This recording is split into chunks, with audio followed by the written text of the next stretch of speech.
Sanibonani guys, igama Nqabile nginiphathela amazibela omkhokha angomhla ka-1 August.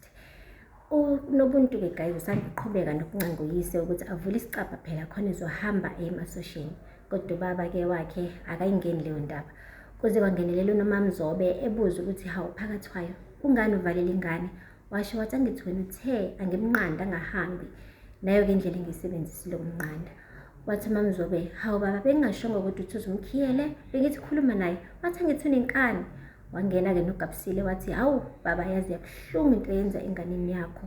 Wathi weGabisile ongitshele, ngabe ikhona yini ingane oseke wayizala okhaleni lakho eseke yabulawa umkhokha?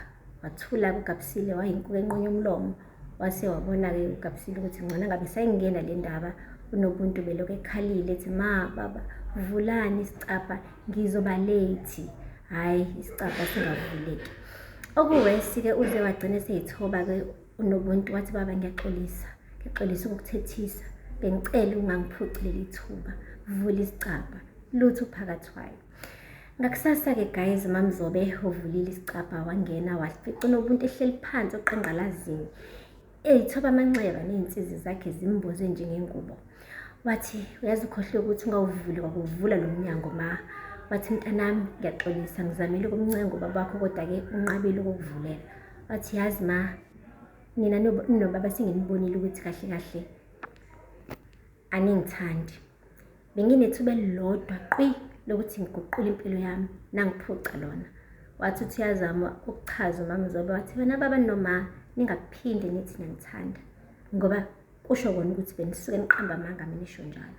Shuthi niyakuthanda ukungibona nje mina ngiyisahluleke somntwana. Ningenza umkhovu wenu ngehla ngenyuka ngenza lokho kufuna wumina. Hawu guys uMamzobe kumane kwaciba inyembezi ezindodakazi yakhe ikhuluma kanje. Wathi mntanami sengwabekile amanzi okugeza ngakwenzela ne-breakfast. Wathi ngicela nje ukukhohlwa i-breakfast, angifuni i-breakfast mina. Cela nje ungiphumele ngomnyango manje. Hawu uMamzobe wathi uyagoloza wathi ngithe sukuma phuma la endlini. Hawu wasukuma uMamzobe wamkhipha uNobuntu wamlahlela ngaphandle njengenja guys. Uma wakhe wonke bengasambizi ngisho nangoma besembiza ngoMamzobe ngendlela athukuthele ngayo uNobuntu. Uphakathi kwayo-ke uke wafika esezoyincengela kuyena uNobuntu wamtshela ukuthi mntanami lento kade ngiyenza bengiyenze kuwena kuphela, bengizoyenza ngisho nakuGabisile, ngiyenze ngisho nakubusisiwe.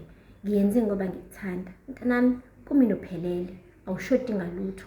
Futhi ngiyakuthembisa ukuthi ngizokusiza ekutheni kube khona into oyenzayo ngempilo yakho.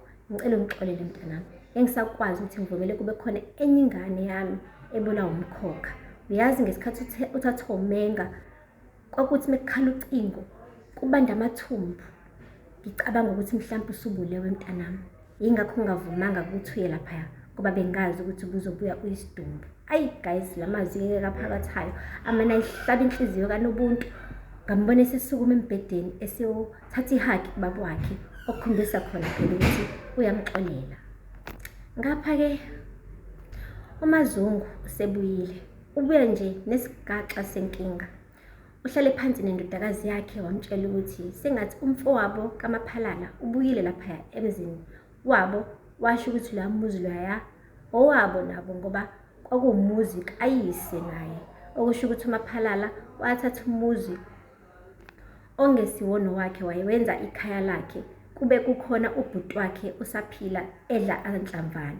Uthe mebuya-ke lo bhuti lo wabuya nonkosikazi wakhe wathi naye uzohlala la ngoba naye kukubo laphaya.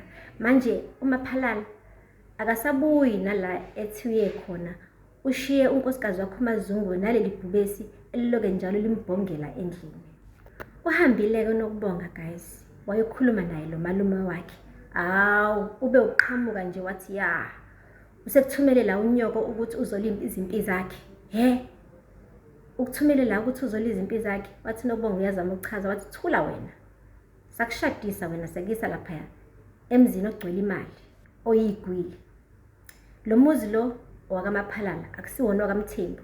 Wena mekhonto okufuna ukisho yisho kaMthembu, hayi la kithi la angiyindawo futhi awuzongixosha wena emzini kababa. Yo guys athi siyakhuluma uNobonga wathi wena vele uhlaza wena.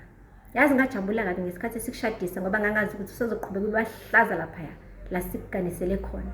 Wathi lalela la phuma la emzini kababa, phuma ushiya imali kuphela kodwa wena phuma. Wathi unokubonga akukho mali engizoyishiya la, waphuma.